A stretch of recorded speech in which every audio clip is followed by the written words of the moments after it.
just like the trillions of cells in your body. So the amazing thing is that for every crazy Michelangelo or Leonardo da Vinci, there are 1,000 crazy young chemical engineers who are passionate about solving the sewage problem. And they will come up with systems to solve the sewage problem. When I was in high school, there was probably about 20 jocks who were always on the morning announcements because they'd won this or they'd won that. They were the fastest runner. They shot the most number of baskets in the basketball team.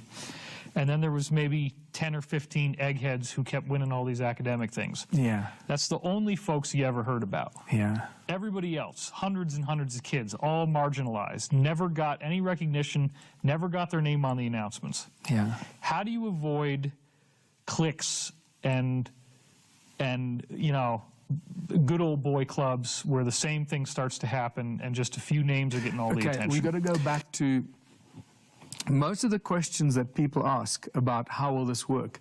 The questions actually come from a capitalist society, right? What you talk about is a consequence of capitalism. Laziness is not human nature. It's one of the frequently asked questions. Oh, human nature is to be lazy. No, wrong. Human nature is to create.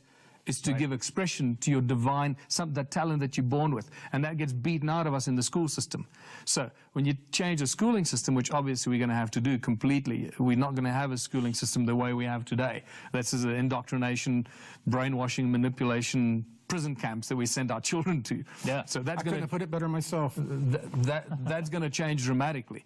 So when you grow up in a united community where everything is available to everyone all the time, you're not worried about who, you love those people around you that are coming up with new technology and new science and new way of making bread and new way of mixing dough with that, a new way of making shoes or dyeing clothes or new materials graphene mixed with hemp. Oh my goodness, what a great new combination. You know, it's like, so because you've taken the lid off, money is not a hurdle to progress. Anything and everything is possible. It's about what you do as an individual that drives you, that you'll be respected and loved for by your community. They love you, David, because of what you do and who you are. The moment you start driving your ego, guess what your community is going to do? They're going to say, oh, and you're going to know about it very quickly. Because it's all about whatever you do will benefit the whole community. And this is where it gets really interesting when you start understanding the impact of who we become in our communities. When I came over here from the airport, there was a lady driving the shuttle bus named Teresa for Alamo. Yeah. She's got 2 jobs. She works at Delta, she works at Alamo. She's working 16 hours a day. Oh, boy. The only way she gets enough sleep is that she does the overnight shift, and she's sleeping from 2 o'clock to 4 o'clock in the morning. That's she disgusting. sleeps 6 hours at home. Okay? But when I talked to Teresa, it turns out that she went to Haiti. She had an incredible time there. The fruit was amazing. The climate was amazing. And if she could afford it, she wants to go back to Haiti and create something like a business for all-terrain vehicles where people can drive around, enjoy themselves, do something that contributes to the common good. And anytime you find somebody in one of these dead-end jobs, if you talk to them about their dream, they got a dream. Yes. Everybody has a dream. Yes. It's fascinating. Everybody has a dream. But what I found as well is when you start talking to people in high-level businesses, guys that have made a lot of money in corporations and CEOs and all that, and ask them, so what was your childhood dream? And this is actually one of the saddest things that I've experienced, is many of the people have forgotten what their childhood dreams were. And they really have to think hard about this. This is what the system has done to us. That's how bad it is. It has beaten us down so deeply and so badly that many of us have forgotten what our childhood dreams are. So I've started a process of probing these individuals. Say, so where did you live? And you have to take them back on their own journey. It's like a bit of a therapy session, right? So you take them back. Where did you live? And where did you go to school? And what did your mom do? And your friends, did you ride a bicycle? And you take them back, regress them in a way. And then they start remembering what their childhood dreams were. And you suddenly see how their life, the whole body language and the energy changes from starting to talk to you very rigid and guarding themselves. You're talking about a world without money. You're trying to take everything away from me. No, no, no. I'm actually trying to give your life back to you. I'm trying to give you your childhood dreams back so you can live them out without the fear of somebody shutting your childhood dreams down and hijacking your whole life and doing something else. I'm sorry. Is this something that people can begin to practically implement in whatever country they are right now on a small scale? Yeah. And is there a place where they can learn more about it and start communities and start to do these, not really focus groups, but these social experiments and show others?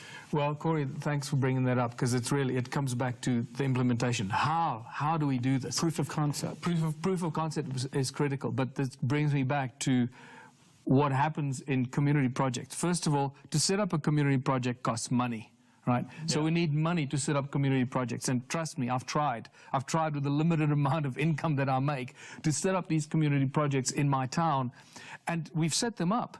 But then to manage them and let them control, and actually let them become successful so they bring an income, so that they start bringing abundance into the town, first with money, and then that money keeps upgrading and improving. That is where it normally falls down, because as an individual like myself, I end up running out of money every time we start, get out of the starting blocks. So this is why I need to bring it back to the political platform. And it became very clear to me, because in 2014, the Ubuntu Party ran as a political party, and I ran for president in South Africa. We ended up with 1 million followers. That was a large number of followers. That is a large number. I know this because I have 800,000 names and cell phone numbers on my laptop of people that responded with SMS messages saying, we love Ubuntu, we support Ubuntu.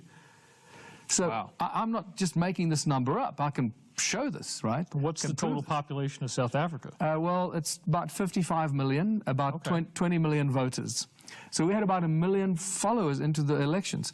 But this is when we learned how crooked and predetermined the outcome is. But it was very important for us to go that route, to learn and become wise from that process, to see what the next step is going to be. And that's exactly what we found. And I found the following. We didn't even smell, the inside of Parliament, although we should have had at least 4 seats or 5 seats. And we ended up with about 5,300 votes. So you need 50,000 votes to get a seat in Parliament. But what then made me realize is that where the real power lies is at municipal level, at community level in the towns. And one mayor, one elected Ubuntu mayor, will be infinitely more effective and powerful than one elected member of Parliament. Because if I win and get elected as mayor, I can implement all these philosophies in my town virtually overnight. Why? Because I get money from government, and I could put the money that comes into the municipality. I can put that money into all these community projects. They'll then spark the growth of the community projects, and it expands very, very quickly from there. So what if you have this big factory that's dumping industrial emissions into your river, and they got lobbyists and lawyers and all this money behind them, and this community is getting some money, but they want to stop the pollution from flowing down their river? Yes. What are they going to do about that? Okay, I'm going to come to that. Okay. I'm going to come to that, because you'll actually get the answer yourself once I've taken you through this little process. Okay. You'll be able to answer that yourself. So, so we basically now going, in 2016, we have the South African local municipal elections, and I'm using this as the catalyst, the spearhead for the global Ubuntu movement. Now, we've got members in more than 200 countries. I didn't even know there were 200 countries. But when I read the list of where people have signed up from, I'm like, what? It's amazing. So we need to raise enough funds to contest successfully the local municipal election. Our aim is, our strategy is to go after the 12 smallest municipalities. It's the Achilles heel approach. Because if we win one municipality and the 4 or 5 towns that make up that municipality, we will shut down the capitalist system and implement this Ubuntu system, contributionism system, virtually overnight. It will be the first domino to fall. Because once you start implementing this, it is impossible for a capitalist model to function anywhere within the proximity of this kind of model. And the whole philosophy is based on win one small town, and this is why I say, we can bring down the global money banking cabal with one small town. Doesn't matter what country it is. One little town can bring down the whole banking and money control system of humanity and free us all. That's how critical and simple it is. Win one small town, implement these philosophies, implement the community projects, and our main promise to the people for this election is free electricity for all. You all know, you know that free electricity is available. Alternative electricity devices and supplies are available. That's part of the control system of capitalism, has kept that away from us. We will implement a very simple electricity supply for our town, and that will be the foundation to unite the people. Everybody gets free electricity in return for giving 3 hours a week to one of the community projects. And this way, everybody has 3 hours a week. You don't have to give up your job. You can still carry on the system as it is today while we start creating this abundance. What we did in Australia just recently in Byron Bay, there was a statistician there, and he did a calculation, and this is what he said. A small town, because I use our town of 5,000 people as an example. 5,000 people, 3 hours a week, it's 15,000 hours of labor a week. Right? Need I say more? Right? That's just working collaborative. No more competition. Let's unite and collaborate and cooperate. 15,000 hours of labor a week. He did the numbers, and he said 1 year of people contributing 3 hours a week in this system, 1 year of this is equivalent to 31 years of people working 8 hours a day as slaves in the current system. Wow. 1 year to 31 years. Those are the ratios. Right. So within a very short space of time, we'll turn our community into a community of unimaginable abundance. We'll have so much food. And then you decide how this unfolds. So we've got a plan of action that then creates a supply. So what we've done in essence, the moment you start creating all this food and, you know, whatever, furniture, clothes, bread, shoes, whatever, technology, computers, you open up your science laboratories to researchers and medical people to come and find the cure for all disease and share it with the world.